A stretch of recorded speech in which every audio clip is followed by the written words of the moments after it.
China's Three Gorges Dam is being put to more and sterner tests as torrential rain pounds provinces along the upper reaches of the Yangtze River, with all its major tributaries already in spate. During the past weekend, Yangtze's second flood this year struck the world's largest hydroelectricity dam spanning Asia's longest river, with peak flow of more than 60,000 cubic meters per second. Latest operation statistics about the dam from the official website of the state-owned Three Gorges Group, the dam's operator, show the mass flow rate at the western approaches of the dam's reservoir have to 30,000 cubic meters per second late on Monday. While the flood was passing, the dam held an aggregate 10.7 billion cubic meters of water, saving the sprawling cities and massive croplands downstream from being submerged, the operator said. But some experts are not convinced.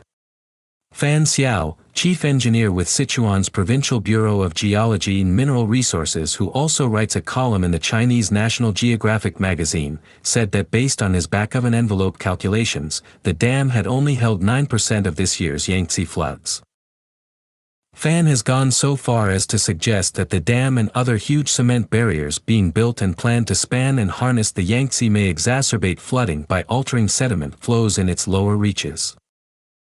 He also said the dam was designed with once every 2-century worst-case flooding in mind, yet it had already failed to perform its flood regulation role even though the current deluge was far less severe than its worst-case design parameters.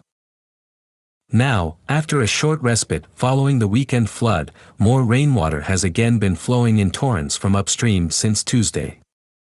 While it is safe to predict that the gigantic steel and concrete barrier on the Yangtze in the central Hubei province is far from riding out the summer rainy season that has drenched almost all southern provinces, Chinese state media has nonetheless since this week toned down its coverage of the dam and the flooding that is still sweeping the region. Still, there has been no evidence the dam is in any imminent danger of caving into the pressure of the surging water in its 39.3 billion cubic meter reservoir when the third wave of flooding comes.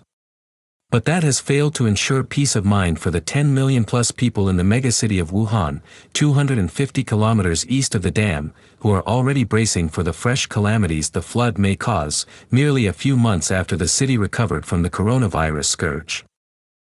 All of Wuhan, provincial capital of Hubei, and its environs would be the first to be inundated in the unlikely scenario of a devastating dam burst. It is believed, however, that in the contingency plans prepared by the Chinese State Council for such an incident, areas in the immediate proximity of the dam including the seat of Yichang, the prefecture-level city where the dam is situated, will be sacrificed as a buffer to mitigate any impact. The full text of the plan is classified as it contains sensitive design parameters of the dam. On Saturday, water behind a dam on a Yangtze tributary in the eastern Jiangxi province rose so sharply that authorities scrambled to dispatch military police to evacuate people before blowing up part of the dam to prevent an uncontrolled collapse that could lead to more severe damage.